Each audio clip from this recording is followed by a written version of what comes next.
I've been married to Shin Mabai for 30 years, and everyone knows that he's a wife-spoiled madman. He has loved me for decades, with deep affection, but when he learned of Song Tingwan's death, he jumped off the 18th floor. His friend said, "Sister-in-law, let Mabai be buried with Tingwan. Mabai has loved Tingwan for 35 years, but he was forced to marry you out of guilt and was separated from his lover." The child we adopted for 18 years also said, "Mom, this is Dad's last wish.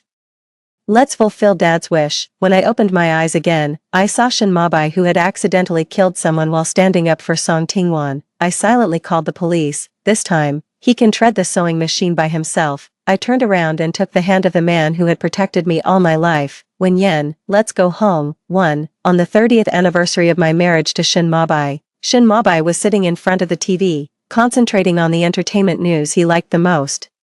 Listening to the media report on the TV, movie star Song Tingwan passed away at 10 o'clock this morning at the age of 55. Song Tingwan left a last word saying that the biggest regret in her life was not being able to be with the person she loved. Suddenly, the teacup slipped from Shin Mabai's hand and shattered. I was startled. When I looked up, I saw him staring blankly at the TV screen with red eyes.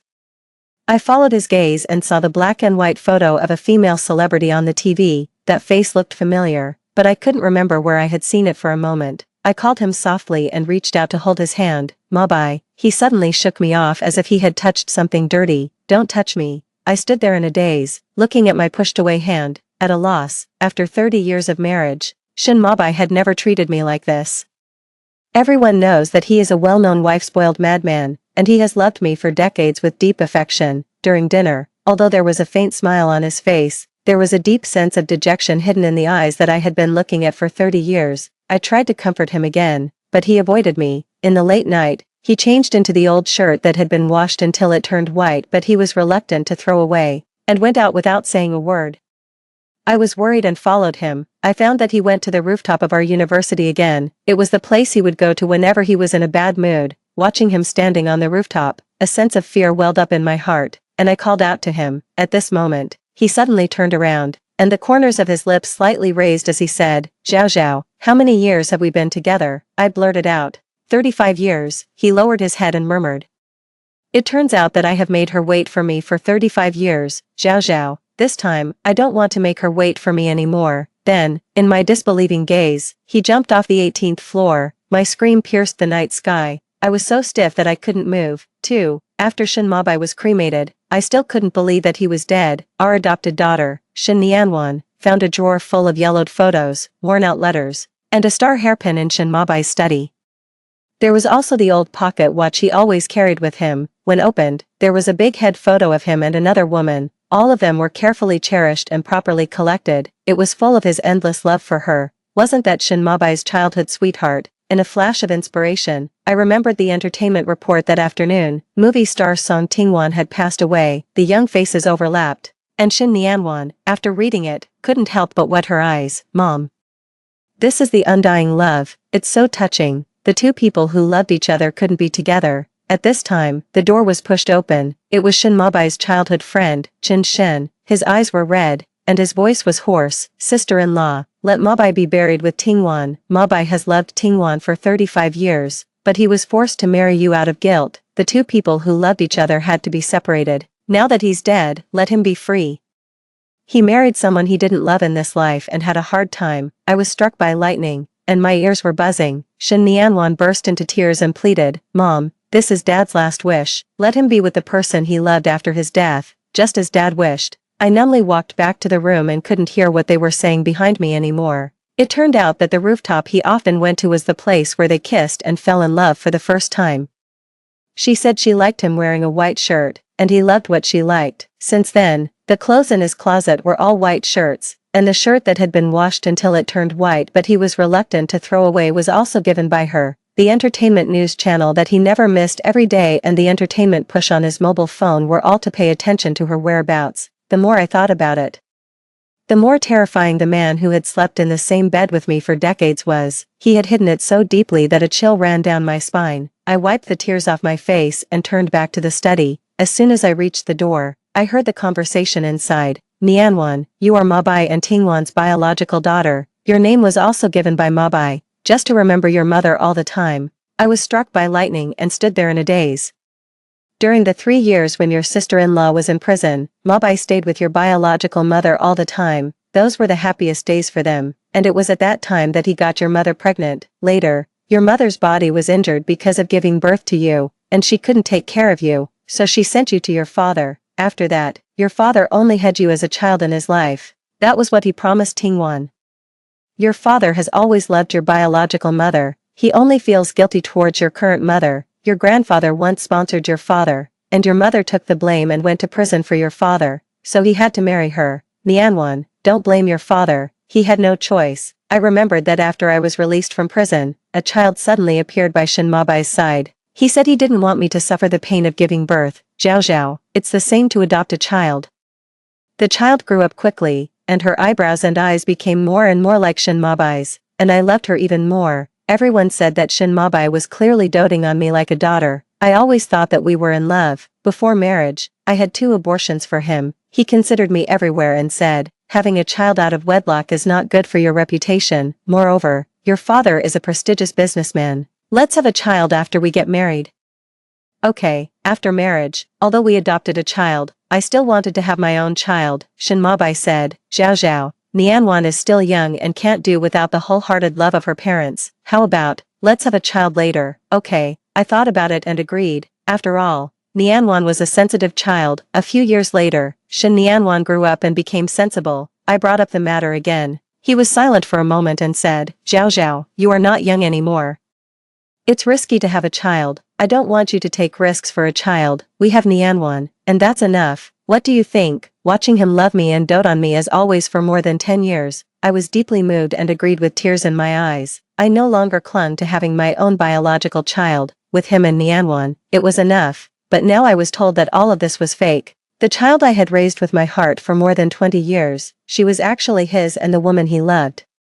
And the reason why he didn't want my child was not that he was thinking of me, it was just to keep his promise to Song Tingwan that he only wanted Nianwan as a child. A fishy sweetness welled up in my throat, and I fainted. 3. When I opened my eyes, I found myself lying in a hospital bed, with a dull pain in my lower abdomen. Shin Mabai was holding my hand, and his gaze fell on my flat belly. Zhao Zhao, Nianwan is still young and can't do without the love of her parents. Let's abort the child and have one later. Okay. I was reborn and went back to the day I found out I was pregnant 25 years ago. In my previous life, I compromised for him again and finally lost the chance to be a mother. He kept his promise to Song Tingwan that he only wanted Nianwan as a child with the excuse of thinking of me. I asked again, and my voice was so calm that it didn't sound like me. Shin Mabai, do you really want to abort our child? This was our 3rd child. He nodded and gently stroked my hair. You're still young. For the child, we can. I interrupted him, withdrew my hand, and closed my eyes. Shin Mabai, let's get a divorce. Shin Mabai looked at me in shock. Zhao Zhao, do you know what you're saying? This time, I didn't want to repeat the same mistakes. Abort the child, and let's get a divorce. Zhao Zhao, don't say angry words. Suddenly, Shin Mabai's phone rang. After listening, his face changed drastically. He left a sentence. Zhao Zhao, wait for me to come back. Before he finished speaking, he disappeared at the door. After the child was aborted, during my recuperation, I recalled many things from my previous life. Shin Mabai was a poor student sponsored by my father. He also contributed to my admission to a key university in this city. We were engaged after graduating from university. I looked at the message pushed on my phone. Hashtag the popular actress Song Tingwan was injured and admitted to the hospital.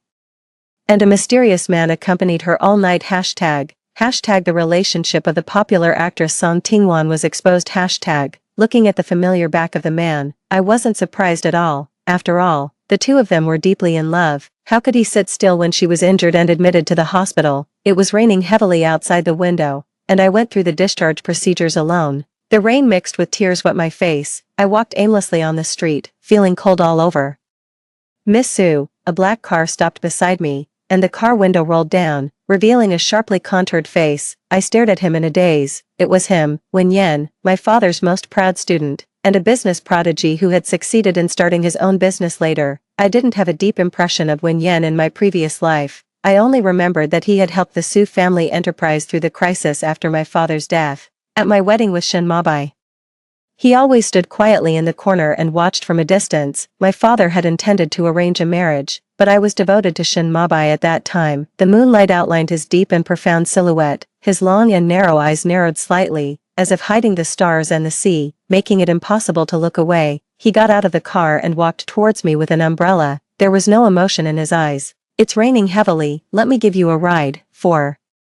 The heating in the car was turned on high. Wen Yen handed me a clean towel. "Wipe your hair to avoid catching a cold." I asked Wen Yen to take me to a property under Shin Mabai's name. In the late night, through the large floor-to-ceiling glass window, I watched the warm family of 3 inside. Even though I already knew about it, my heart still felt bitterly cold. I walked closer and gently pushed the door that wasn't closed. The crack of the door opened wider.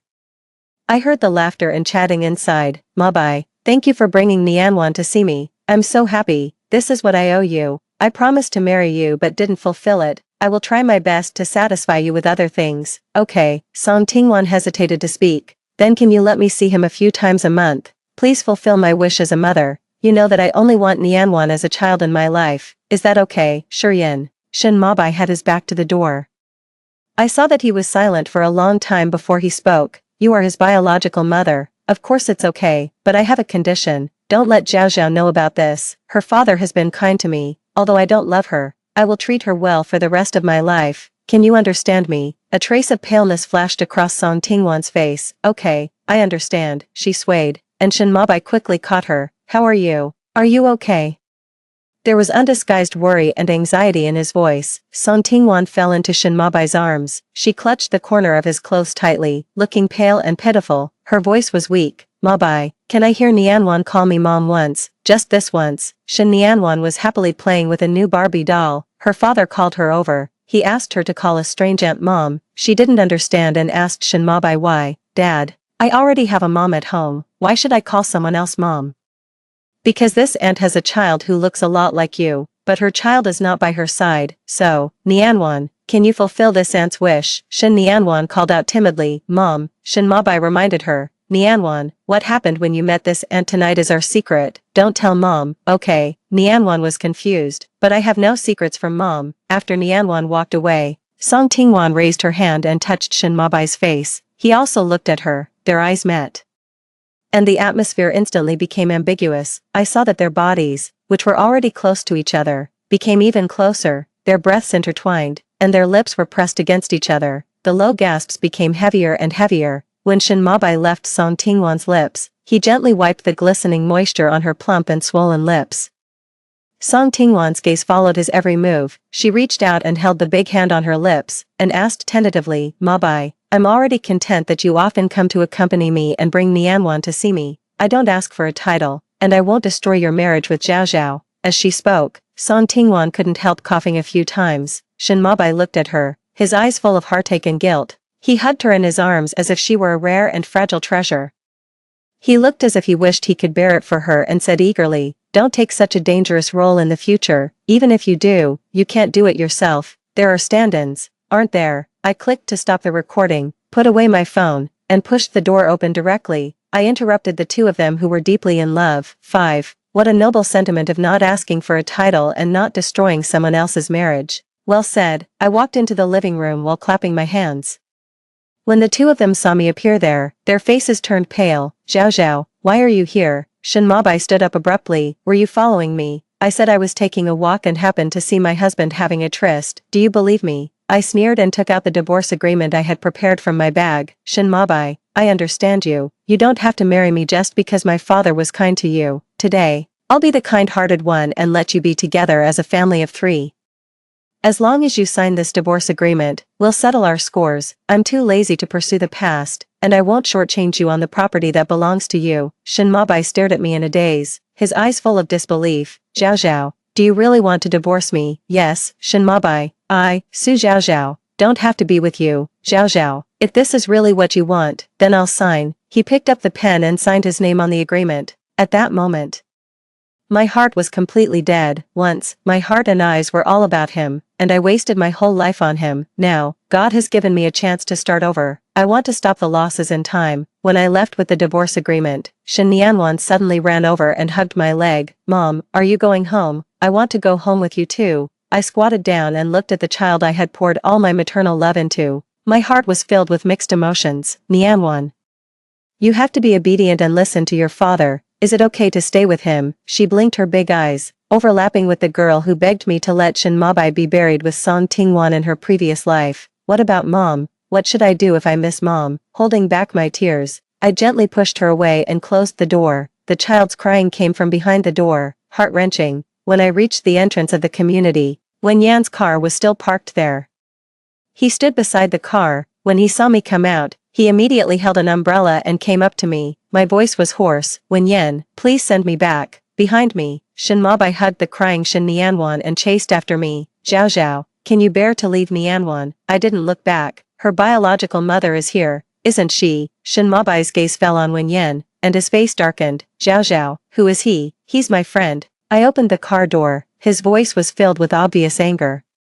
I don't know when you made such a friend. I don't know when you became so close to a big star either. I sneered and got into the car. From the rearview mirror, I saw Shin Mabai holding Shin Nianwan, whose eyes were red from crying, and staring fiercely in our direction. At this moment, I knew that everything would be different. 6. My chest felt as if a piece had been hollowed out, but at the same time, there was a twisted sense of pleasure. There was a French window in Wen Yan's house, and I could see the lights of the whole city. He handed me a cup of hot tea. I held the cup and felt the warmth transfer to my palm through the ceramic. You can stay in the guest room tonight. He stood 3 steps away from me, maintaining an appropriate distance. Tell me if you need anything. I looked up at him. The rain dripped from his hair and slid into the collar of his shirt. He noticed my gaze, and his Adam's apple rolled. Thank you. I averted my gaze, but there's no need.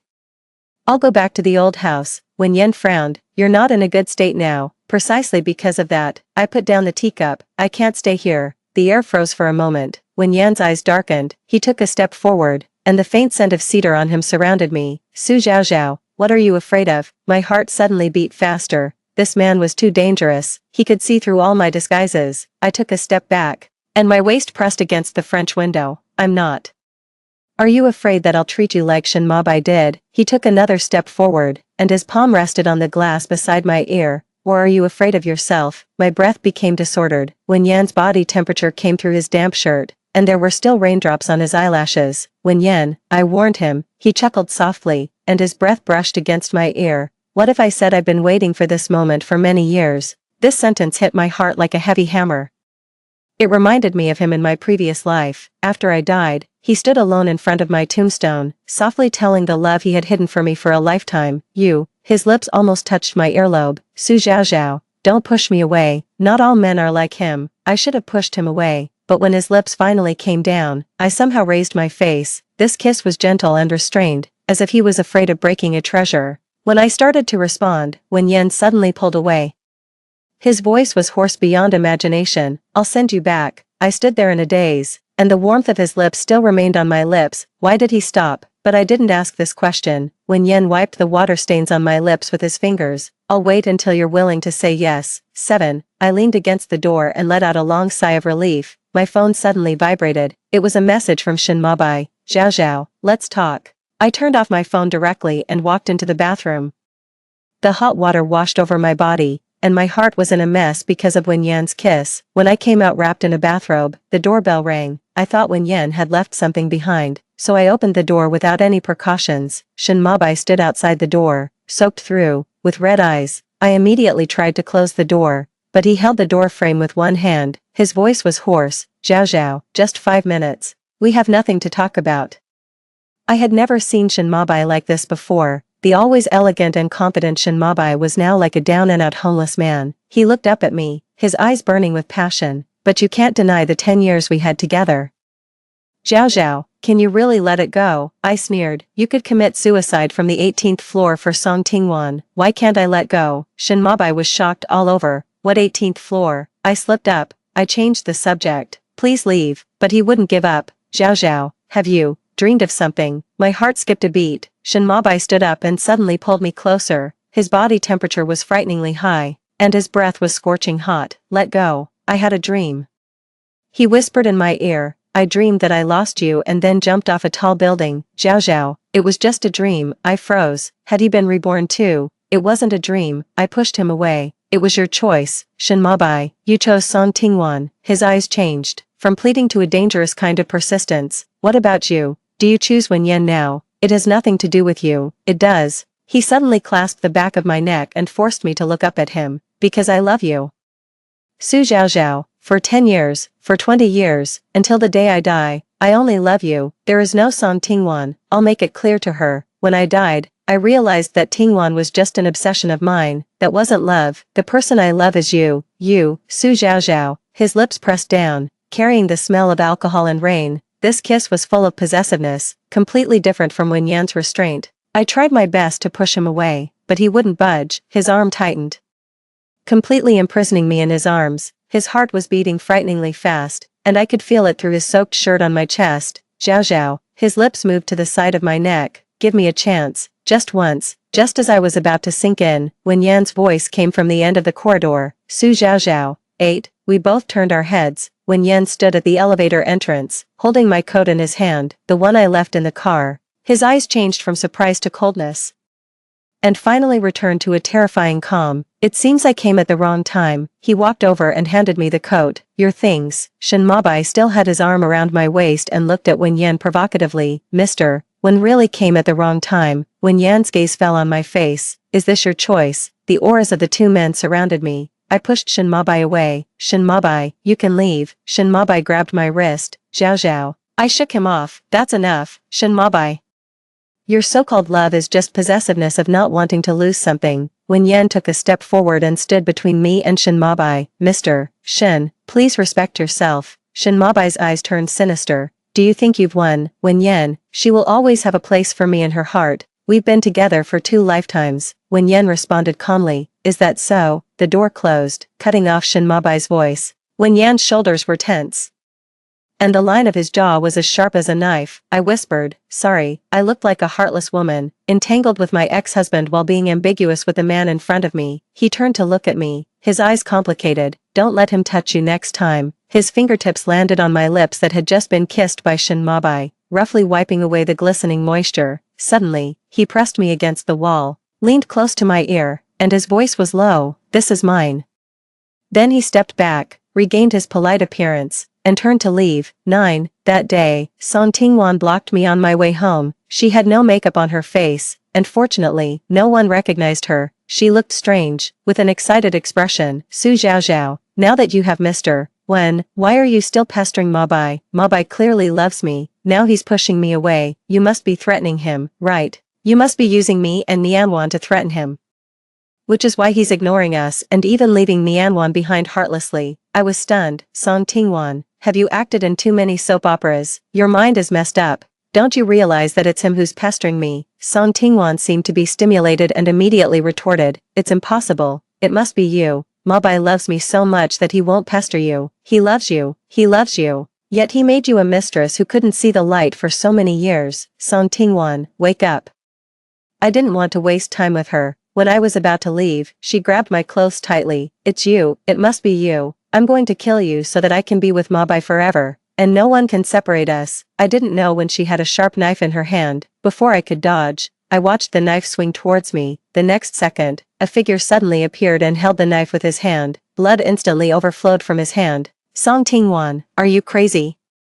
Shen Mabai pushed the person down forcefully. Mabai, you're here. Song Tingwan fainted after saying this. Shen Mabai looked at Song Tingwan, whose body was suddenly stained with blood, and stood there in a daze. In the previous life, in this scene, someone attacked Song Tingwan, and Shen Mabai rushed up like a madman and accidentally stabbed the person to death. I took the blame for him and said that I was the one who killed the person. In this life, the track had deviated.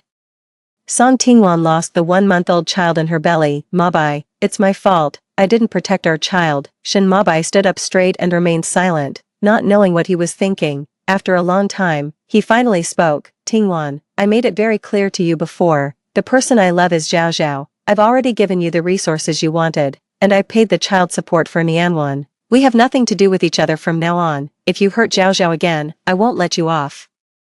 You'd better take care of yourself. 3 months later, I worked overtime at the company until late at night. It was pouring with rain. When I reached the garage, I saw Shen Mabai again. In these 3 months, he always appeared in front of me with various excuses, and he seemed like a different person. No matter how harsh my words were, he accepted them all. He was really annoying. His voice was low. I'll send you. I turned around and walked away.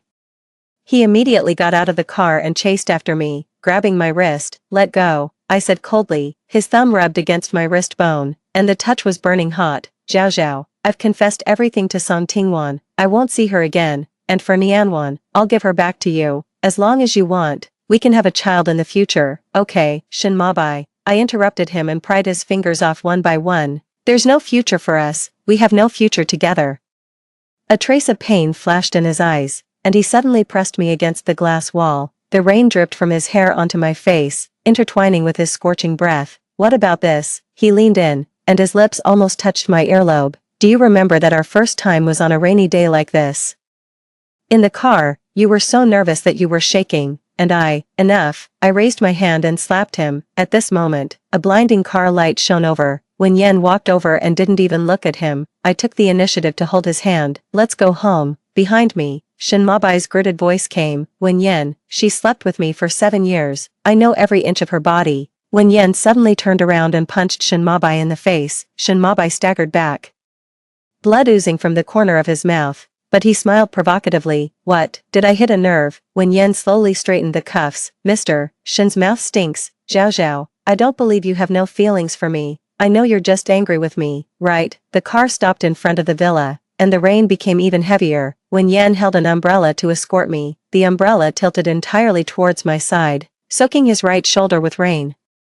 The faint scent of cedar on him lingered in the confined space under the umbrella, making my heart race. "Do you want to come in and have a seat at the door?" I asked on a whim. When Yan's eyes darkened slightly. "Are you sure?" My hand trembled as I pressed my fingerprint to unlock the door. The moment it opened, he suddenly pinned me against the wall in the entrance hall. The umbrella dropped to the ground with a dull thud. When Yen, his thumb traced my lower lip, and his voice was husky.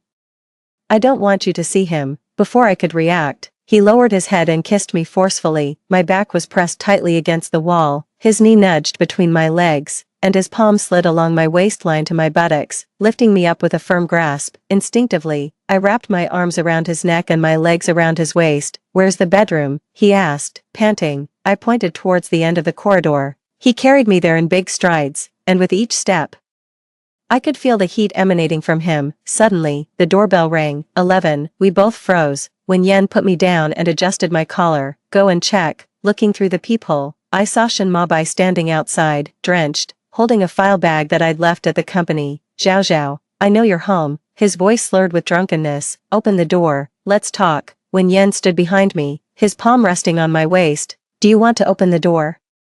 I shook my head and opened the door just a crack. "Leave the file and go." Shin Mabai's gaze passed over me and landed on Wen Yen standing in the shadow. His eyes instantly turned cold and fierce. "So soon you let him into your inner circle? Shin Mabai, have you forgotten that we're already divorced?" He suddenly pushed the door open and barged in, the smell of alcohol overwhelming. Wen Yen immediately stepped forward to stand in front of me. "Mr. Shin, please respect yourself." Shin Mabai sneered and took out a velvet box from his pocket. Opening it, inside were a pair of diamond earrings, the same style he'd given me on our 5th wedding anniversary. "Remember, you said these were the most beautiful gifts you'd ever received." He stepped closer. "That night, you wore them while you were beneath me." "Shut up." I trembled with anger. Wen Yen suddenly punched Shin Mabai in the stomach. When he bent over, Wen Yen followed with an elbow strike to his back. Shin Mabai let out a groan and fell to his knees. Wen Yen stepped on the hand that reached for the earrings. "I guess I was too polite to you before, Mr. Shin, which made you so disrespectful to my girlfriend." Wen Yen bent down to pick up the earrings. His eyes were filled with complex emotions as he handed them to me. "Do you want to keep them?" I took them and threw them into the trash without hesitation. "They're tainted." Wen Yan's eyes darkened. He suddenly picked me up in a bridal carry and headed towards the bedroom. I let out a surprised yelp as he tossed me onto the soft mattress. He undid his tie with one hand and looked down at me. "Now, I'm going to override every trace of him on you." His kisses rained down, from my forehead to my collarbone. At each spot, he would ask, "Did he touch you here?" When he got an affirmative answer, he would increase the intensity until I gasped and pleaded for mercy. When his fingers skimmed across my skin, I shuddered all over. "So sensitive," he chuckled. "How did he touch you here before?" "Like this." His fingertips lightly grazed my sensitive spot. "Or like this." I arched my back, my nails digging into his shoulders. "Wen Yen, don't what? Don't stop." 12. He leaned down and kissed me. I helped him unbutton his shirt. When my fingertips touched his abs, he let out a low groan. It seems Zhao Zhao is quite skilled, he nipped at my earlobe. Did he teach you? I rolled over and pinned him down, mimicking his tone, is Mr. When jealous, his eyes turned dangerously dark in an instant. With a strong tug, he regained the upper hand. I hope you'll still have the strength later. Say my name, he commanded, gripping my waist. Wen Yen, say it again, Wen Yen, Wen Yen. He kissed me in satisfaction. Now, he pulled me into his embrace. You're covered in my scent. In the morning, I was woken up by the doorbell. I wrapped myself in a bathrobe and went to open the door. Shen Mabai stood outside, dark circles under his eyes, holding a stack of photos. They were all taken from outside the French window last night, showing Wen Yen carrying me into the bedroom. Nice work, I sneered, going to post them online. Be my guest. Shen Mabai's eyes reddened, and his voice was hoarse. Are you in love with him, Shen Mabai? I said calmly. The moment I learned that you jumped to your death for her.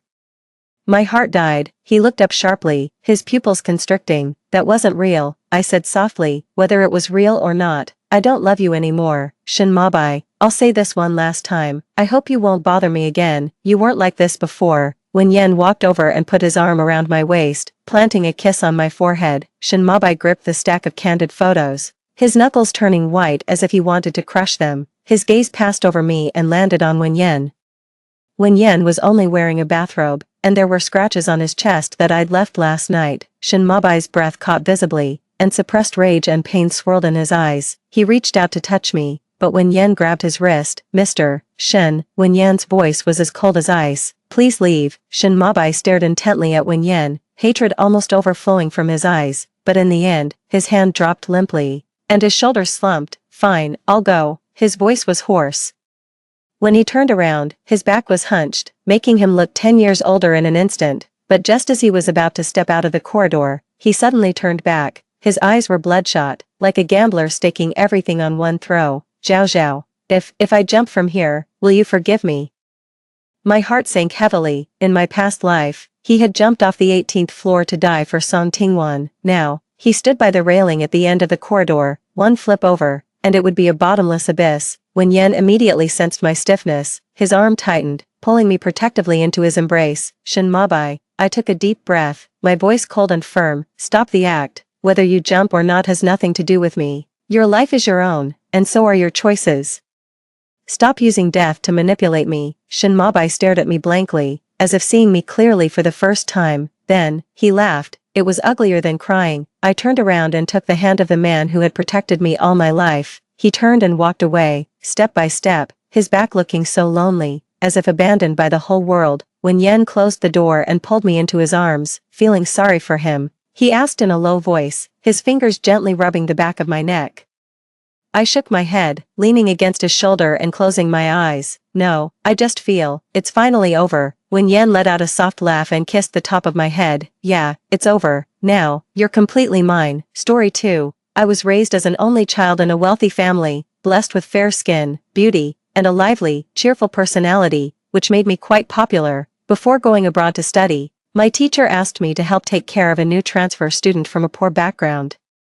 I helped her integrate into our class, but she started a rumor that I wanted to be her sister-in-law. On my 18th birthday, during a rainy night, her thuggish brother broke into my house. Afterwards, he boasted everywhere, she's going abroad. How innocent could she be? The experience was splendid. Unable to bear the humiliation, I jumped off the rooftop, in their haste to reach me. My parents met with a car accident and both died, in the blink of an eye.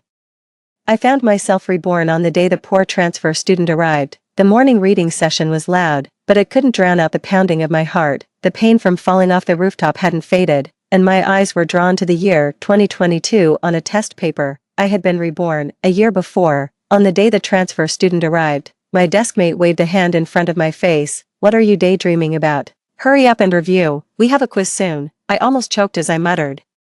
Okay, the bell rang, and the homeroom teacher walked up to the podium with a smile. He gestured to the timid girl at the door and said gently, "It's okay, come on in." He affectionately placed his arm around the girl's shoulder. "This is our new transfer student, excellent in both character and learning. She's ranked first in her previous school. Come, introduce yourself to everyone." The girl's worn-out uniform was clearly too large for her, her shoes were muddy, and she nervously twisted her fingers, emitting an aura of discomfort. "Hello everyone, my name is Cece, and I hope to become good friends with all of you. My dream is to study and work hard to give my grandmother a better life. Suddenly, she looked up, revealing bright red cheeks. Ha, which rural school did this country girl come from? What's that on her face? A monkey's butt. It's so red. Teenagers, far less polished than adults, speak their minds outright.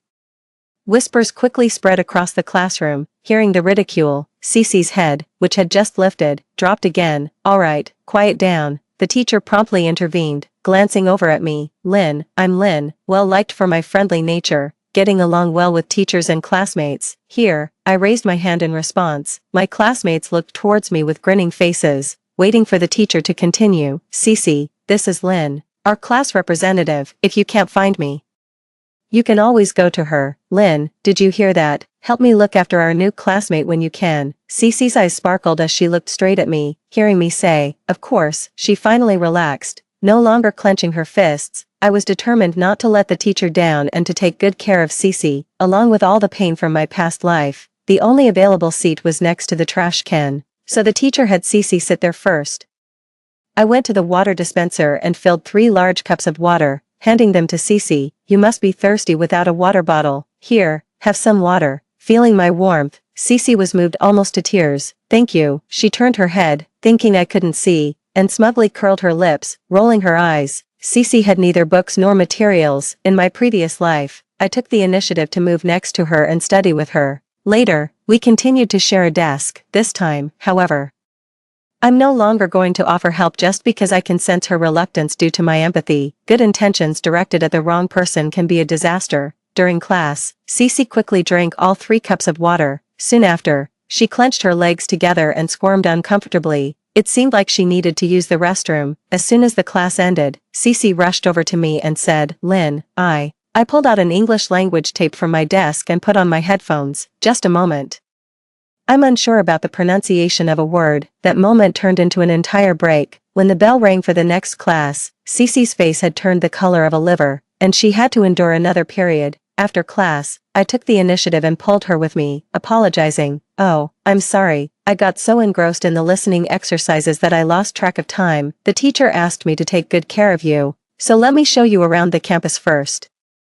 Making sure to pass by the restroom was part of the plan, and Cece didn't object. The student restroom was nearby, but I deliberately took her around the back. There was something else I needed to confirm. Just when Cece seemed like she couldn't hold it any longer, I stopped in front of a fountain and started explaining leisurely. This fountain only operates at this time of day. The principal is quite strict about. When I turned around, Cece was gone. I waited there and saw her coming out of the faculty restroom. Our school's faculty restroom is quite hidden, and even students who have been here for 3 years might not find it. Cece finding it right away meant she was very familiar with the school. Cece must also be reborn. Things were getting interesting. In the evening, my dad, after picking up my mom, came to drive me home from school. Dad, Mom, I rushed into their arms, acting spoiled. Oh, you're so big now and still so clingy. Aren't you afraid your teachers and classmates will laugh at you? Not at all. I'm Daddy's girl and Mommy's girl. As we were about to enter our residential area and stopped at a red light, I noticed an elderly man with graying hair struggling with a large bag of trash, followed by a student in a uniform. This student seems very kind. My mom remarked, watching from the window. Let's get out and help too. That student was none other than Cece, a resilient little girl who lived with her grandmother, embodying the spirit of being poor but ambitious. In my past life, she had won over my parents' affection in exactly this way. She lived with her grandmother in an underground parking lot, and because it was too cold in the winter, my parents let her stay at our house and even considered her their goddaughter. However, after causing my death, she bought my parents a high-value insurance policy. Tragically, my parents soon died in a car accident. Cece not only inherited a large amount of money but also received a substantial settlement. The more I thought about it, the more suspicious it seemed. Just as my dad was about to drive into the residential area, I opened my backpack and said, Dad, I think I left my homework at school. Is that so? Look again, and if you really can't find it, I'll drive you back to get it. My mom playfully tapped my forehead. Why don't you just leave your brain at school as well? I stalled for time by the roadside. I never imagined I'd miss meeting Cece. Unexpectedly, I witnessed an even more amusing scene. After Cece pushed her grandmother away with a cart full of junk, she came back pushing her from the other direction. She wasn't helping at all. She was actually mistreating her grandmother, using her as a prop for her act.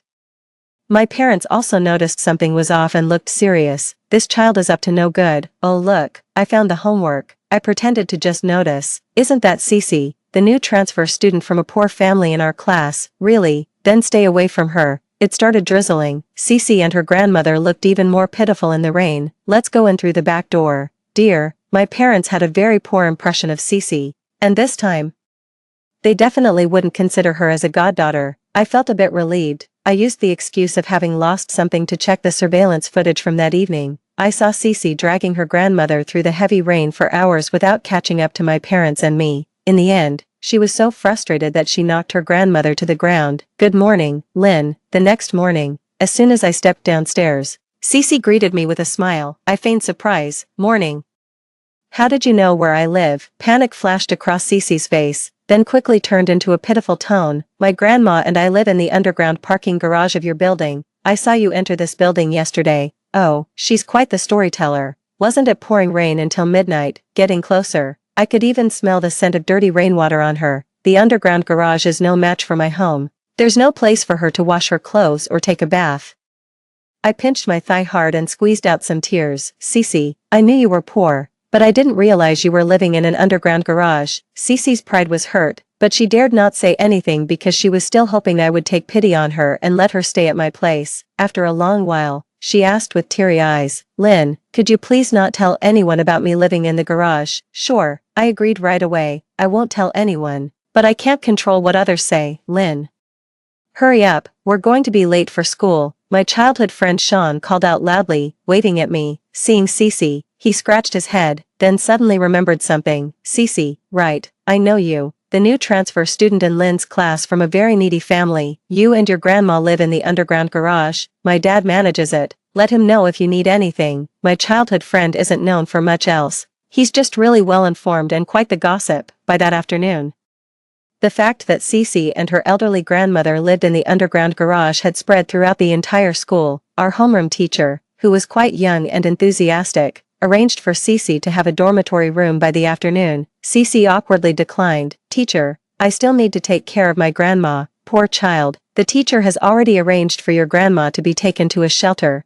Cece's eyes widened like saucers. She reluctantly accepted the arrangement, almost gritting her teeth as she said thank you. Without Cece clinging to me on the way to and from school, it was a relief. Her plan to move into my house was temporarily thwarted, but at school, she stuck to me more than ever, as if the teacher's casual remark about helping her had given her enormous entitlement. Lynn, that pen looks really nice. Can I borrow it? Nonsense, a Mont Blanc pen worth thousands. Can it be cheaper? I handed it to Cece. Use it.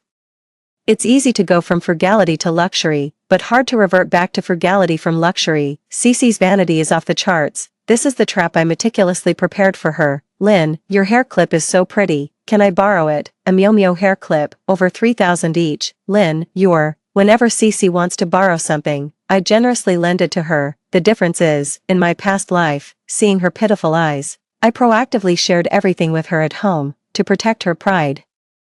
I never mentioned it at school. This time, every request she makes is in the classroom, under the watchful eyes of our classmates. The classmates secretly call her freeloader. My deskmate couldn't stand it and reminded me, Lynn, be careful, don't lend her everything. I don't think she has ever returned anything. What sweets. A week later, Cece's school uniform arrived. The moment she walked into the class wearing the new uniform, everyone was quiet for a long time, turning their heads to look at me, because she looked too much like me. Cece, who was almost the same build as me, just a bit shorter, now wore my pink Meow hair clip, her hair tied up just like mine, even the placement of the clip identical. Lynn, don't we look like sisters now? I chuckled dismissively, not wanting to deal with the sly fox. She took out her phone. Lynn, let's be friends on social media. My heart skipped a beat. In my past life, she stole photos from my social media, pretending to chat and fall in love with her delinquent brother as me. This time, my social media photos are all atmosphere shots without showing my face. Just to be safe, I decided to hire a bodyguard. I asked Sean to find Brian, the school bully. When I met Brian, he was standing in the corridor, with a line of girls waiting to give him love letters. Hey, why are you cutting the line? Reluctantly, I lined up. Fortunately, Brian was quick to reject them. Soon it was my turn, and I handed him a thick leather envelope. Please be my. I hadn't finished saying bodyguard. Brian weighed my envelope. Okay, I agree. What? That fast? But I haven't finished speaking yet. Brian lazily lifted his eyelids. With so many people, your envelope is the thickest. Well done, of course, it's my years of saved New Year's money, why wouldn't it be thick? After speaking, Brian turned and left, acting all high and mighty. Suddenly, he paused, came back, and stared at my badge for a long time. Lynn, okay, I've got it. Why do I feel like this school bully is a bit off? Never mind, let's leave it for now. In the evening after school, a few vocational high school ruffians on motorcycles blocked the school gate. My deskmate grabbed my hand, making sure no one was around. Lynn, did you hear? Cece has been telling everyone how good you are to her. She's got her eyes on her brother. She wants to be his sister-in-law. That thug holding roses at the door, that's her brother. Following the direction my classmate pointed, I spotted Evan in the crowd, the man who often haunted my nightmares. There he was, leaning against the bulletin board, puffing away at a cigarette. Bright red ash fell on the blood-red roses, causing the delicate petals to wither rapidly. Evan was the same age as us, but he never wore the vocational high school's uniform. He wore an earring in his left ear, and his eyebrows were slit at the last third. His eyes were slightly upturned, and his smile was mischievous and somewhat frightening. After his parents divorced and started new families, neither wanted him, so he was raised by his alcoholic uncle, known for his fierceness in fights. He was a notorious school bully with a lot of popularity. Many young girls clamored to call him their big brother. Cece was one of them. Through the smoke, I glanced at Evan, as if sensing something. He also looked up at me. A wave of physical discomfort made me turn around and hide instantly. My classmate gripped my trembling hand. She was about to cry from fear herself, yet she comforted me. Lynn, it's okay. I'm here with you. I hugged her. Thank you, classmate. But I knew I had to face what came next alone. You go back first. He's looking for me, and I can handle it. My classmate looked troubled, but I pushed her away. I grabbed my hair, took out scissors, and with a swift motion, cut off the long hair I had kept for over a decade. Calm down, calm down. He won't recognize me like this. I gripped my backpack strap, my heart pounding nervously. Suddenly, my backpack was lifted from behind. I stiffly turned around to see Brian showing his white teeth, grinning unnaturally, and shouting loudly, Lynn, did you leave school on your own? Dare you not wait for me? I quickly covered Brian's mouth with my hand and dragged him to a corner. My goodness, I was hiding from someone, and you're shouting so loud, afraid that others can't find me, right? Brian's eyelashes trembled, wanting to say something, but my hand effectively silenced him. The warm, soft touch of his lips was transmitted to my palm. I blushed and withdrew my hand. Is that idiot at the door squatting for you? Brian saw the rose in Evan's hand and cursed under his breath. In the time it took me to nod, he had already dragged me in front of Evan. Lynn, I've got you covered. Only then did I notice that Brian, who appeared thin and frail in his loose blue and white school uniform, actually had clearly defined abdominal muscles. No wonder he was the most popular boy among the girls at school. Brian was even taller than Evan, his presence more imposing. He smiled, a look more intimidating than if he'd been frowning. Are you sure you still want to go after her? Evan looked me up and down. Casually, he tossed the rose into a trash can. Evan clapped his hands. My mistake. Evan might be fierce in fights, but Brian was not only fierce, he fought recklessly and was also a rich second generation. Even thinking with his toes, Evan wouldn't want to clash with Brian. As we walked on the way home, it just hit me. Oh right, Brian is the bodyguard I hired. Why am I hiding from him? I turned around to find Brian still following me. He's truly a qualified bodyguard. I gave him a thumbs up. Hey, who is this? Sean approached me before he recognized me. He stared at my short hair, gesticulating in the air for quite a while. Lynn, you cherished your hair so much, and you cut it. I touched my unevenly cut hair and curiously asked Brian. Sean and I grew up together and he didn't even recognize me. How did you recognize me in the crowd? Brian slightly tilted his head, avoiding my gaze. He carelessly ruffled my hair and chuckled confidently. PSH, it was a piece of cake for me. Oh, thinking about Evan's ominous glance when he left sent shivers down my spine. By the way, Brian raised his eyebrows and handed me my backpack. It was so natural that I had forgotten when he had taken it. Could you pick me up and drop me off at school every day? With all the money I'm paying, this request should be manageable, right? Brian's warm hand rested on my shoulder. The pressure was light but it dispelled my fear of Evan. Coward. His tone was light, almost affectionately teasing at the end. Just as I wanted to probe further, he had already walked away, leaving only his back to me. Hey, did you agree? Brian waved his hand, his tone lazily familiar. or what else, so, he meant yes, right. Sean pondered for a moment with his hand on his chin. Lynn, are you facing some trouble? I smiled and shook my head, then nodded. Yes, but I'm working on it. You know you can ask me for help, too. Sean's gaze was unusually serious, but I just smiled and went upstairs to my apartment. In my previous life, when everyone sided with Cece, I had sought his help. The rumors were rampant. Everyone was blaming me for being inappropriate with Evan. I thought Sean would stand by me, but his eyes full of disappointment told me to behave myself. The present Sean hadn't done anything wrong, neither had the past one. It was just that he hadn't made the firm choice to stand by me as I had hoped. The next morning, Brian showed me what else meant. He actually had a driver pick me up for school in a Maybach. The black Maybach stood out conspicuously at the base of my apartment building. Brian even rolled down the window and flipped through a newspaper. Such a typical rich kid. Even the lady selling pancakes at the corner was taken aback. I quickly passed by Brian, wearing a hat and mask. He grabbed me by the back of my neck. Lynn, where are you off to? No, my lord, can we keep it low-key? Brian swallowed. Buy me a pancake with sausage and egg, and I'll get out and walk with you. Wallet 5. Make sure it is sausage and egg. Wallet 9. This is torture. I began to wonder if hiring Brian was the right decision. Brian, you're good at fighting, right? I tried to console myself with that thought. Want to see my abs? He straightened up and leaned towards me, jokingly. I get it, you're curious. Come on, try it yourself, he said, offering the food. No, that's okay, I replied, waving my hands dismissively. I get it, you're shy. Maybe some other time. Brian elegantly finished his pancake, the morning sun casting a satisfied glow on his face, making him look like a content little fox. It's amazing how handsome he is. Even eating a pancake looks like a model shoot. 20 minutes now, Brian said, glancing at his watch with a smile that rippled across his face. No wonder you didn't want to take a car. You wanted to spend more time with me. I was speechless. Lynn, were you okay yesterday? My classmate came over to check on me but was suddenly pushed aside by Cece. Her eyes red from crying. Lynn, I'm so sorry.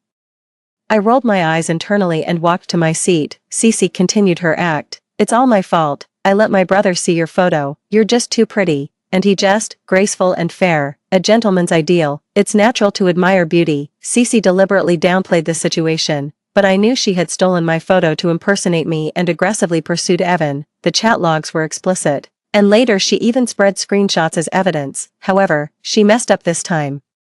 Not expecting Evan to confront her so soon. Oh, it's okay, it's been dealt with, I said, noticing a deep-seated resentment flashing through Cece's eyes. She was absent-mindedly twirling her hair, which I noticed as soon as I entered the classroom, and she had also cut her hair to the same length as mine. In front of the whole class, I looked straight at Cece. Was it you who said I was being nice to you just to lure Evan and become your sister-in-law? Cece's pupils dilated with panic. How could that be? Why would I say such a thing? I nodded, understanding. That's good then. To avoid any misunderstandings, I think it's better to clear things up. I was nice to you because the class teacher asked me to take care of you as you were new here and I left my sentence hanging, sizing up Cece without mentioning the word underprivileged. Her pride made her face flush with embarrassment, the resentment in her eyes becoming harder to hide. I shifted my gaze. I was only being nice because of the class teacher. I hope I don't hear any strange rumors from anyone in the future. Cece's nails dug into her palms as she nodded awkwardly. Several gossip-loving girls in the class shifted their gaze onto Cece. I realized that in a previous life, Cece had started spreading rumors about me much earlier than I had noticed, but she quickly adjusted her attitude, clinging to my arm. Lynn, you won't stop being friends with me over this, will you? Her eyes reddened as if I would be committing a grave sin if I refused. Of course not. Cece breathed a sigh of relief. For the perpetrator, rebirth is just an opportunity to traverse the same path with more experience. The experience of victory can be gratifying and make one arrogant, but it can also lead to complacency. When will Cece realize that I, too, have been reborn? I hope it's not too late. I'm looking forward to it. Lynn, your jacket is so beautiful, Cece exclaimed, grabbing my Chanel jacket and slipping it on. The weather was getting cooler, and everyone was layering their uniforms with coats. In her previous life, Cece lived at my house. She was treated just like me, with my mom even buying matching sister outfits for us. Now, she doesn't have it as good. The pens and hair clips she uses are small items, which she finds easy to borrow from me. I underestimated how shameless Cece could be. I never expected she'd also ask to borrow clothes. Lynn, I don't really have any clothes. Can I borrow your coat? I pretended it was a difficult decision. Sorry, Cece, I really can't do that. I've sold my coats on a second-hand trading platform, and I hardly have any clothes left myself. You should try asking someone else. Cece was stunned by my refusal and stood there in shock for a while. Cece, if you don't mind, you can wear mine for now. The class monitor offered her a faded coat.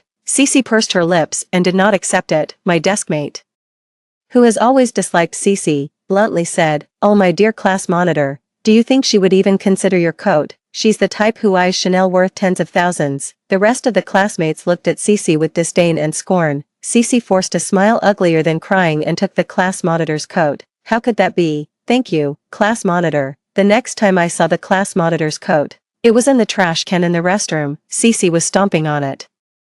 A stark contrast to her usually sweet demeanor. What trash? How dare it touch me? I wasn't lying when I said I had sold many clothes because I needed the money. Hey, Maggie, keep a close eye on this shelter, especially when Cece goes back on the weekends. In her previous life, her parents died under mysterious circumstances, and Cece was experienced in claiming insurance. I had a bold suspicion. To confirm it, I paid someone to closely watch Cece and her grandmother's every move at the shelter. After venting in the restroom, Cece returned. A group of young girls surrounded me. Lynn, tell us about what happened yesterday. Yeah, I heard that after school yesterday, Brian almost fought Evan from vocational school for you. Two top dogs fighting over one school beauty. Oh my, it's just like a novel's heroine. At this age, girls are very curious about romantic gossip. Soon, I became the center of attention. Cece, feeling anxious, pushed her way in. Actually, Evan was there for me. He's my brother, and Lynn and I look so alike. He just mistook her for me. Cece changed her previous story and winked at me. She whispered in my ear, "Lynn, it was my fault about Evan. I'll handle it for you." Handle what? It looks like you just want to steal the spotlight. Wow, is Evan really your brother?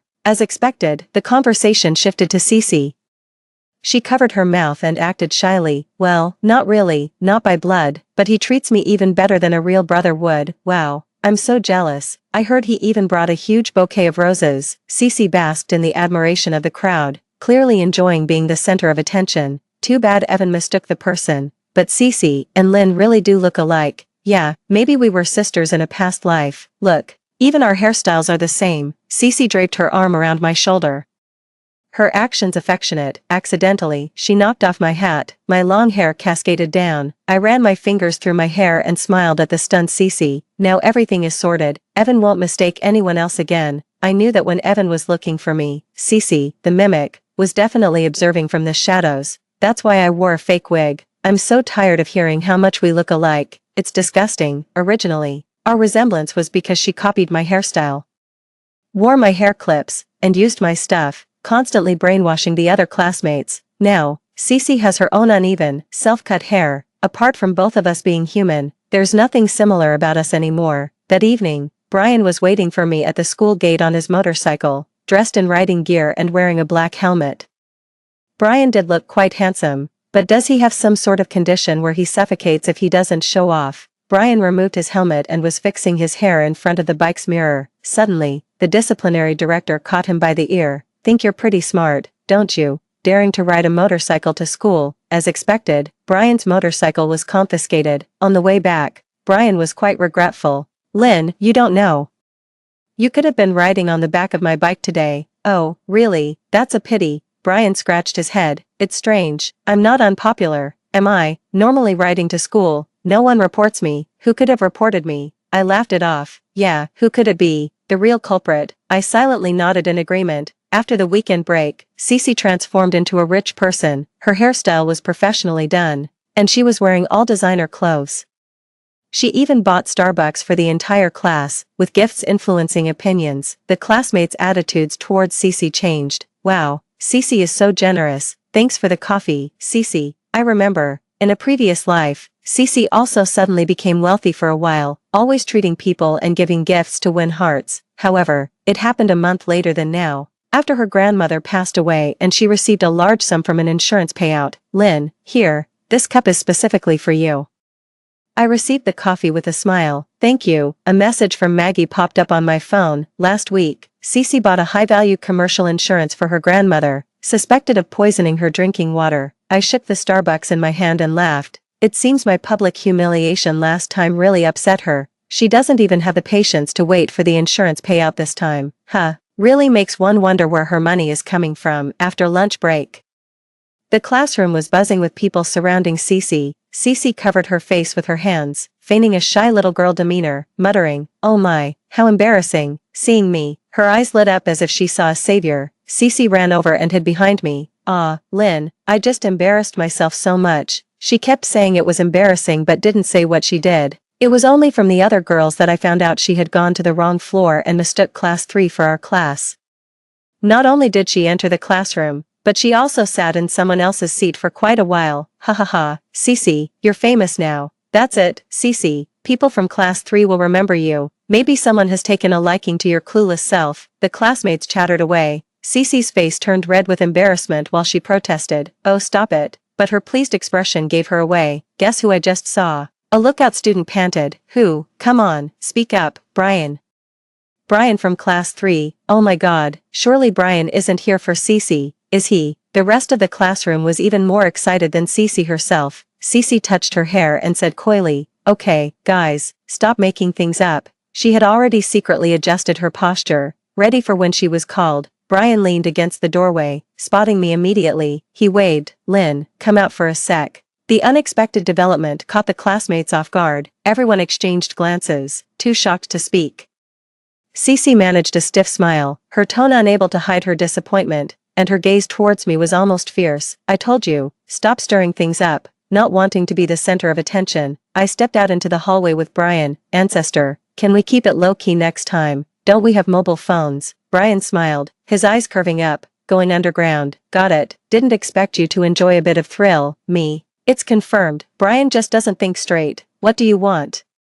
"What? I can't look for you if there's nothing urgent." I turned to head back. Brian grabbed my shoulder, turning me around. "Lynn, I can't take you home tonight. I'll have Sean do it." As an understanding employer, a bodyguard should have his own life too. I nodded. "Alright, I'll grant you half a day off." Brian chuckled, affectionately ruffling my hair. "Thanks, boss." Cece was indeed admired by someone in the wrong class. But it wasn't Brian, it was Jerry. Jerry was average in looks, academics, and background, but he was slick and could mingle well with both good and bad students. In a past life, Cece would complain to me about Jerry's advances while showing him goodwill, causing her great distress. Too embarrassed to reject him herself, she asked for my help. In front of class 3, I helped Cece reject Jerry. The next day, Cece accepted Jerry as her brother, and their relationship grew closer while I ended up completely offending Jerry.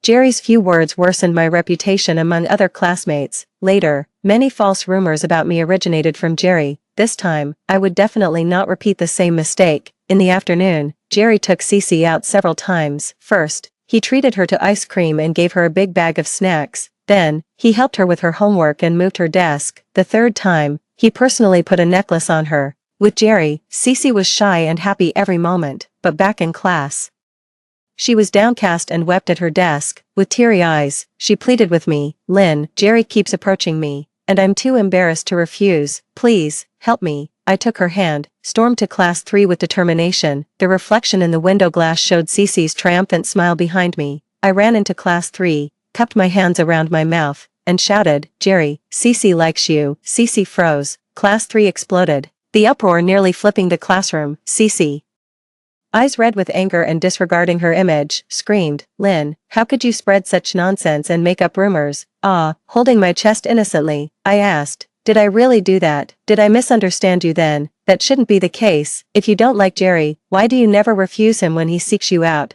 Why do you let him help you with your homework and move desks? Why accept his snacks and gifts? Aren't you still wearing the necklace he gave you around your neck?"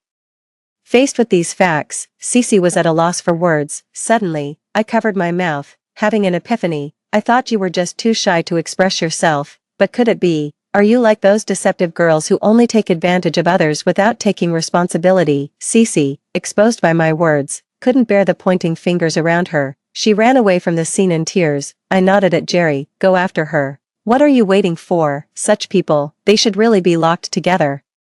Later that night, Sean drove me home, hesitating as he spoke. "Lynn, you seem quite different lately." "Oh, have I? Lynn, could you stop hanging out with Brian? We're just not from the same world." "Not from the same world, but I feel like you and I aren't from the same world either." It wasn't until the next day that I fully understood Sean's hesitation. Brian came to pick me up for school early in the morning wearing sunglasses. Anyone who didn't know better might think he was some celebrity, tall and with superior facial features, even just his prominent nose and attractive lips visible. He looked handsome, used to Brian's daily antics. I didn't initially sense anything wrong. Why the sunglasses so early in the morning? Just tell me if I look cool. Right, cool. Cool my foot. I jumped up and snatched off Brian's sunglasses. There was a dark bruise above his left eye. Brian instinctively covered the wound. What happened? Oh, it's nothing serious. Just had a fight with someone. Brian was tight-lipped. No matter how much I asked, he wouldn't reveal more. But his minion was different. Pretending to be angry got him talking. The boss had a fight with Evan yesterday. Don't think the boss got the worst of it. Evan's nose is broken. He's in the hospital. I interrupted. Why? The minion touched his nose, mumbling softly. Evan said you. Evan claimed you're only outwardly pure. Said you both have, you know. Brian kicked the minion away. So, you decided to run your mouth. Huh. It all made sense now. In a past life, Cece spread rumors at our school, and Evan did outside. That's why later, when Cece brought out photos and chat screenshots, everyone believed them so easily. They had tarnished my reputation long before, but this time, both sources of rumors, inside and outside school, were cut off. I wanted to see what waves Cece could still make. In the game of life, just a few seemingly insignificant moves can drastically influence the outcome. Unbeknownst to me, the game had already changed. I bought a boiled egg at a convenience store and commanded Brian, take off the sunglasses. I gently rolled the egg white over the corner of his eye. Does it hurt? Brian was grimacing in pain a second ago, but at my question, he smirked mischievously. What? Grateful to me? A kiss wouldn't be too much to ask. Pointing at his cheek, he teased. Just then, someone ran past, bumping me into Brian's arms. So close, so warm, my heartbeat thundered in my ears. I can't tell if it's mine or Brian's. Unexpectedly, Brian, who doesn't seem serious, turns out to be someone who talks big. His ears turned red to the base of his neck. The teacher is looking for me. I have to go first.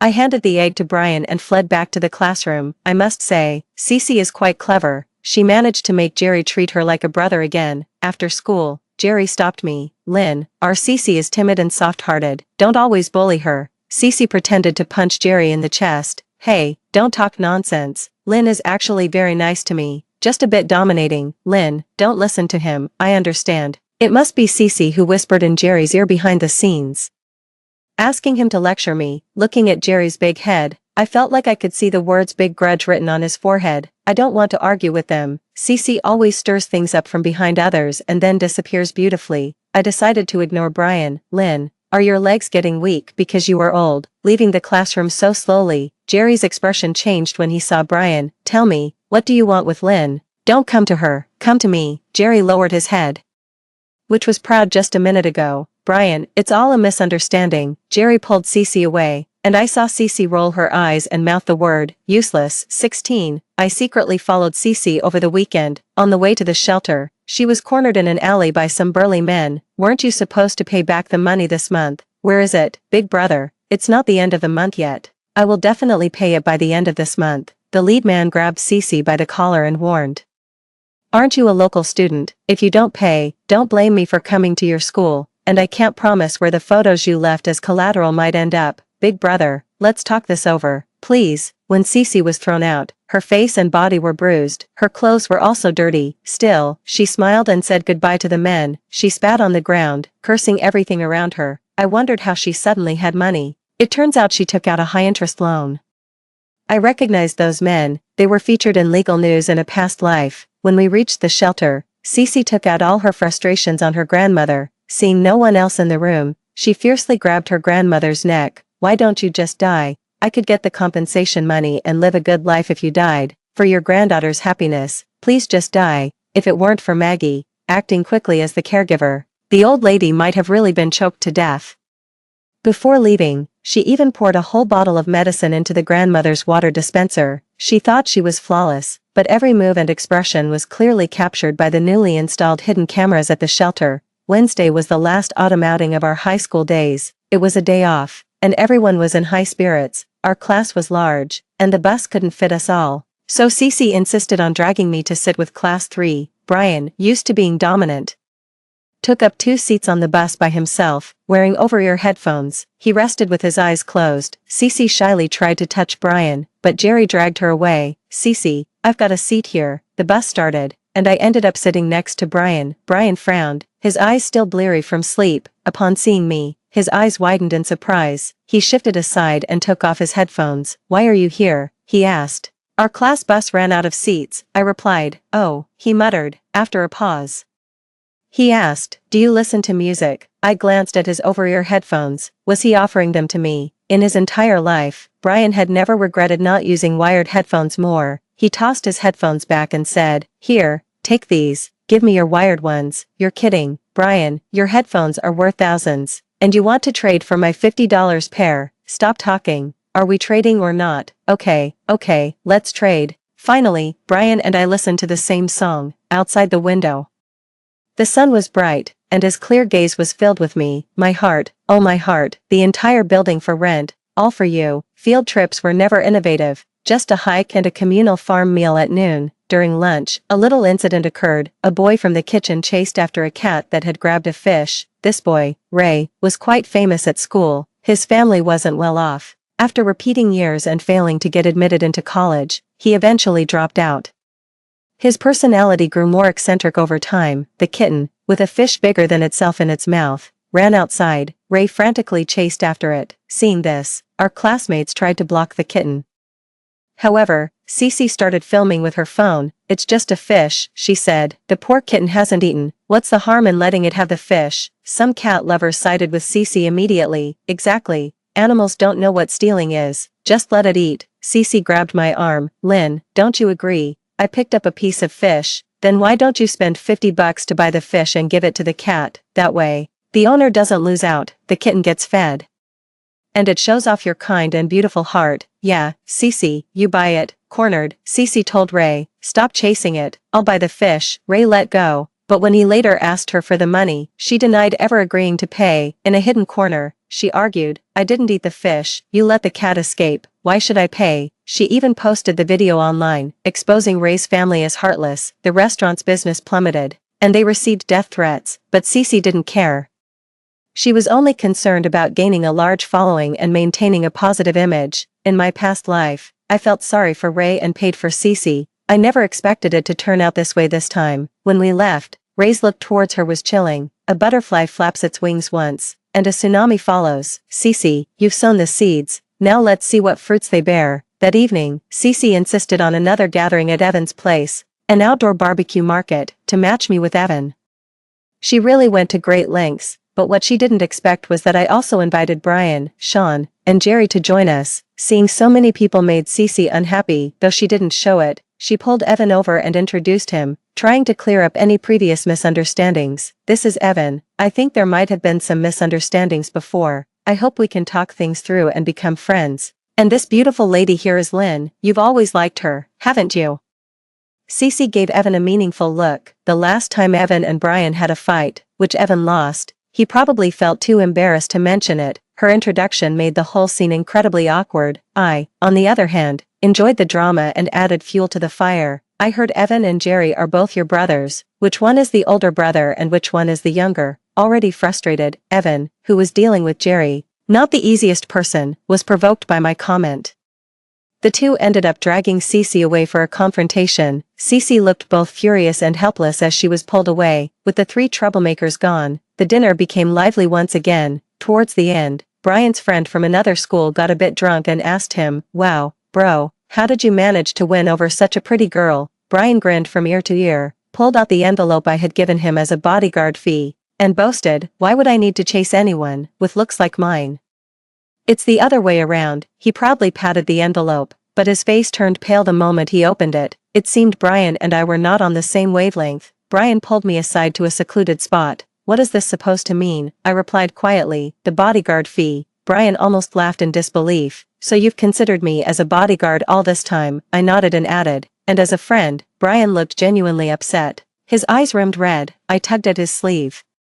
We can't be dating early, right? The head teacher said it's not right. Brian licked his lips, too upset to speak. So, are you still going to be my bodyguard? Brian didn't answer but insisted on walking me home. At my doorstep, I looked at him with a tilted head. are you really mad? Brian left me with a view of his proud silhouette. That night, he posted a picture of his motorcycle on social media with the caption, "But it's me. Unfortunately, I've sold the bike." Should I like the post or pretend I didn't see it? What a dilemma. After returning from a holiday trip, the bulletin board was plastered with inappropriate photos. My classmate showed me the digital version, intimate photos taken in a small hotel, with Evan and a faceless girl. My classmate whispered a warning, "Be careful, some people are saying that girl is you." Cece hadn't changed a bit, still playing the same old tricks as before. This time, however, there were no rumors about me outside the school, apart from what Cece believed. I pointed out a mole on my shoulder. How could it be me? The girl in the photo doesn't have this mole. True, but that hairpin looks really familiar. Seeing that no one suspected me, Cece grew desperate. Right, isn't that Lynn's hairpin? I smiled at Cece. I remember lending it to you. Everyone saw it, right? Cece tapped on her pencil case, pretending to dust it off. I gave it back to you a long time ago. You're not going to pin this on me, right? Cece was clearly trying to pin the identity of the girl in the photo on me by pointing out a scratch on the hairpin. That scratch was there when I borrowed it. Of course, I had made the scratch myself. For this day alone, Lynn, it's not wrong to like someone. There's no need to be shy about it. Cece deliberately made others think I liked Evan. My previous denials were just out of embarrassment. After hearing Cece's words, the way several classmates looked at me changed. I didn't defend myself. Instead, I looked straight at Cece. Did you really return what you borrowed from me? Of course, Cece didn't understand why I suddenly asked this, and she clearly lacked confidence. Oh, that's strange. Why haven't I received anything then? Let me see. A Meow hairpin worth over 3,000 each is enough for a legal case, and there are several of them. Plus my Mont Blanc pen. I've calculated it. The total is 170,000. That's a significant amount. I need to call the police right away. I had just dialed a number. Cece grabbed my hand. Lynn, could you be mistaken? Maybe you forgot it at home. No, I never bought many things that expensive. I bought them all for you. I only lent them to you. And now you say you've returned them. But I don't have them here. So they must have been stolen. Cece's eyes darted around quickly. Just after I finished the police call, she grabbed her bag.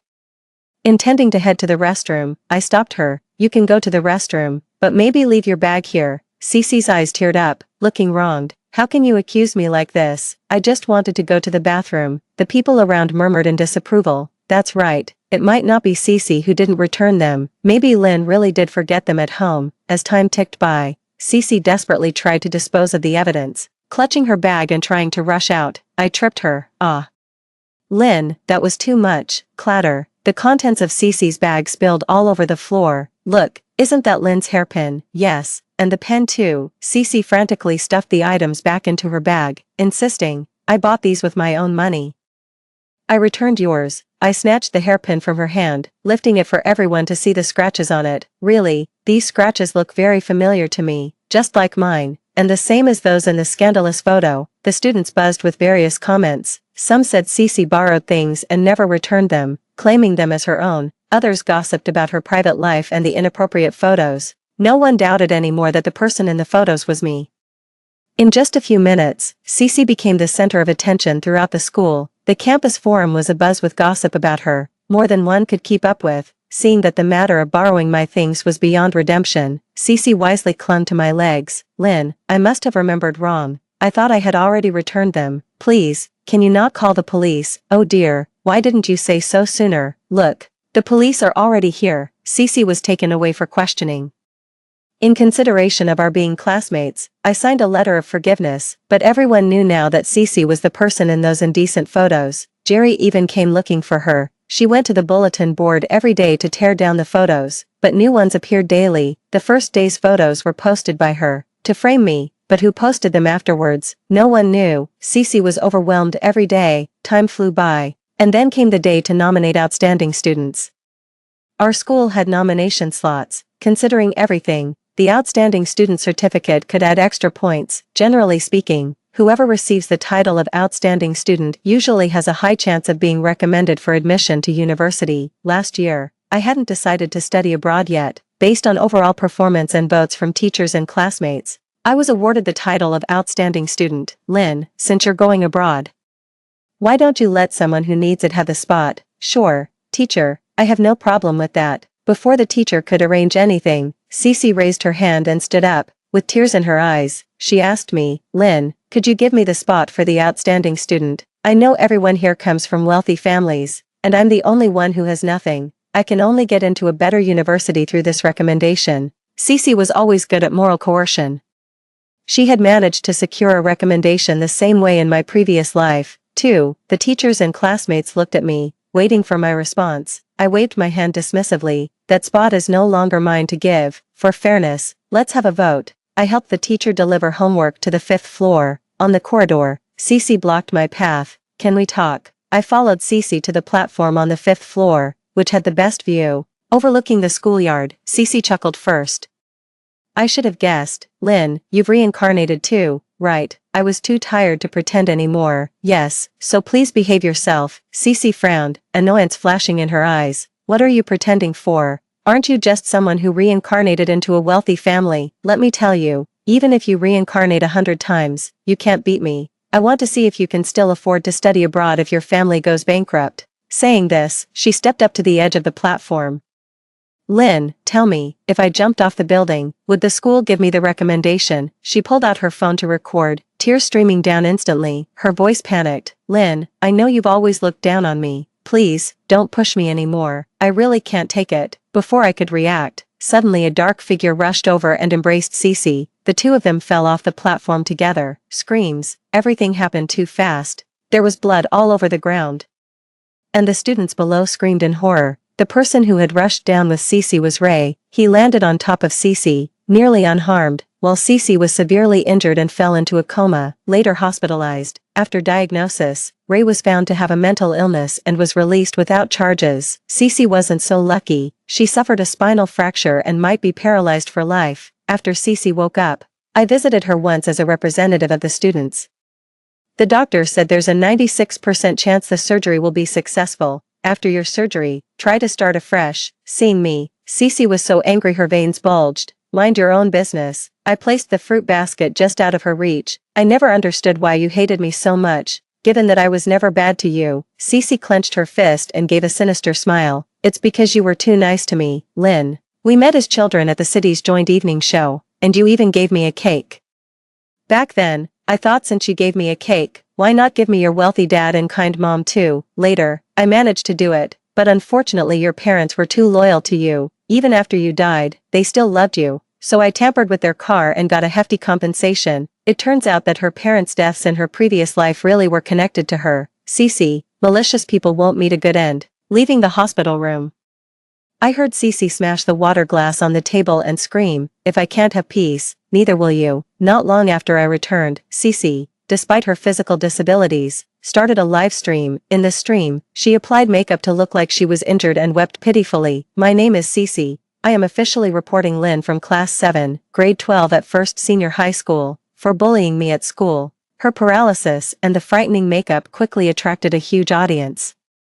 Many unscrupulous reporters lined up to interview Cece. Cece provided detailed information. Soon, not just my personal information, but also the details about my dad's company and my mom's workplace were exposed and scrutinized thoroughly. People began boycotting my father's company's products, driving the company to the brink of bankruptcy. My mother was also suspended from her job. Despite everything, my parents didn't blame me. Instead, they comforted and protected me. "Lynn, don't worry. Falsehoods can't become truth. Your mom and dad believe in you. If it gets too much, you can always go abroad. This might be a good opportunity for us to relax as a family." But at night, I would see my father smoking on the balcony. He, a middle-aged man, was putting out resumes on job sites. Beneath my mother's bright smiles was evident sorrow, and her hair had turned significantly grayer. My classmates could testify for me. But the number of outraged netizens who didn't know the full story was overwhelming. Some people I didn't even know started blocking my way to and from school. Luckily, Brian was there to protect me. "Aren't you angry?" Brian playfully tried to cheer me up. "Brother here mixes in the streets, and I value integrity. Don't worry, I've taken the bodyguard fee. I'll definitely protect you." Brian's eyes showed deep concern. "Lynn, just say the word, and I'd do anything for you." I knew that with Brian's family's resources, handling this situation would be a trivial matter, but I wanted to handle it myself. What could be more satisfying than personally dealing with my enemies? "Cece, I gave you a chance. You chose not to take it. so don't blame me for being ruthless. At noon, I put on a hat and a mask and went to a small restaurant frequented by loan sharks. I had just sat down when they walked in. I deliberately positioned myself so they could see the video playing on my phone screen. My name is Cece. I am officially reporting Lynn from Class 7, Grade 12 at First Senior High School, for bullying me at school. The group was instantly captivated. Holy smokes, boss, look, isn't that the little bitch who owes us money and hasn't paid us back? She's making so much money from live streaming and still not paying us back. To Chingshan Hospital.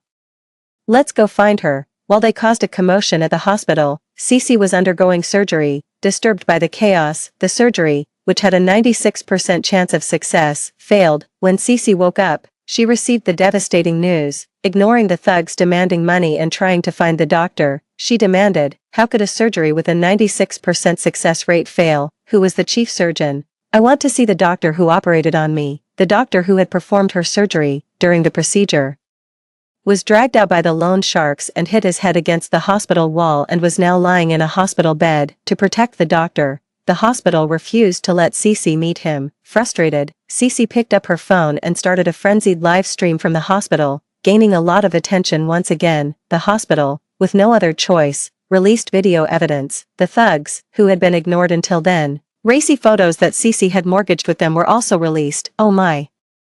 What a spectacle. So she owes money and doesn't pay it back. Someone finds her and attacks the doctor at the hospital, and she still has the nerve to cause a disturbance. What decent student would take out loans with such high interest? Seeing the overwhelming negative comments online, Cece panicked. It wasn't me. It wasn't me. It was all Lynn. Lynn forced me. Still so professional, even at this time, she tirelessly tries to smear me. Unfortunately, public opinion had already shifted. So you just do what you're forced to. Don't you have a brain? Why do I feel like not a single word out of Cece's mouth is true? Meanwhile, I had Brian upload the video of Cece at Ray's house to the internet. Ah, it's just a fish, right? The kitten is so pitiful. It hasn't eaten. What's wrong with feeding it? Stop chasing me. I bought the fish. I didn't eat the fish. The cat ran away on its own. Why should I pay? When Cece first released this cat-loving video, it was very popular. I didn't expect such a turnaround. The way people once praised Cece to the skies, they now cursed her viciously. Ah, Ray, isn't that the person who carried her down the stairs? Oh my, no wonder. I heard after she exposed him online, his business was ruined. Truly, what goes around comes around. The retribution is swift. Under continuous attacks, Cece became emotionally agitated and increasingly irrational. She yelled at the camera, "What are you doing? I'm the one who's hurt. I'm the one who's paralyzed. Why don't you pity me?" Instead of speaking for them, seeing Cece's distraught and agonized state, I pushed Grandma into the live stream. It was time to deliver the final blow. Cece nearly went mad upon seeing Grandma alive. Retreating and clutching her head, she wailed, "Impossible, impossible. You were supposed to be dead. How are you still alive? Don't come any closer. Stay away." Grandma wiped away her tears and apologized to the camera. "I'm sorry. I didn't raise Cece right. Everything she said before was a lie. Please don't believe her. I never imagined that my granddaughter, whom I took great pains to raise, would try to poison me for a large insurance payout. If it weren't for Lynn, I might have been dead." With the truth revealed, I handed over the evidence of Cece slandering me, along with her attempt at poisoning for insurance fraud, to the police. The police legally arrested Cece for defamation and attempted murder. Ah. You wicked old woman, you didn't let me be born into a rich family, and now you ruin me. Cece crawled towards us like a madwoman, but security knocked her to the ground. As the police car arrived, she broke free and climbed onto a windowsill, shouting, "No, this isn't right, I want a redo." She jumped again. Unfortunately, she got her neck caught on a tree branch and survived. This time, she was not only paralyzed from the waist down but also from the neck down, completely incapacitated. Our family's life finally returned to peace. My dad's company even gained many guilt-driven fans, and our sales in 1 hour exceeded those of the days when production was stopped. On my 18th birthday, just like in my previous life, my parents were away on a business trip and couldn't return home. I held a birthday party at home. The day was very lively, and nobody mentioned Cece. It was as if she had never been part of our lives. After receiving birthday wishes and gifts from everyone, the party ended, and the house suddenly felt empty. A light rain began to drizzle from the sky. My heart grew more anxious. In my previous life, it was on a rainy night like this that Evan pried open the window of my house and destroyed me. To pretend to be asleep, I hadn't turned on any lights in the room. Amid the sound of the rain outside, the room seemed even quieter. All that could be heard was the swishing sound of the clock's second hand, along with mine and Brian's breathing. I was lying on the bed, and he on the floor, cough, cough. Brian cleared his throat in the darkness. Lynn, are you asleep? No. Do you think Evan will really come tonight? I don't know. The atmosphere quieted down again. Bzzz. Brian's phone vibrated. I turned to face his gleaming eyes. Lynn, it's midnight. What's that on your face? A monkey's butt. Why so red? I chuckled. Yeah, thanks. Brian scratched his head, trying to lighten the mood. Haha, you asked me here to protect you. But I feel like it's more dangerous now, just the two of us. Ha ha ha ha. Brian's gaze fell on my lips. He swallowed and leaned in. Suddenly, a faint sound of the window being pried open could be heard. Evan had come after all. He had just reached the bed when Brian kicked him down to the floor. Punch after punch landed fiercely. Frustrated by the interruption, Brian fought viciously. Speak, what was your purpose in doing this? Brian demanded, stepping on Evan's face. Ha ha ha ha ha. I'm just a scumbag. To sleep with me is to profit. What other purpose do I need? Maybe I'd even leave you a child. Bang. Brian punched him so hard Evan's teeth fell out.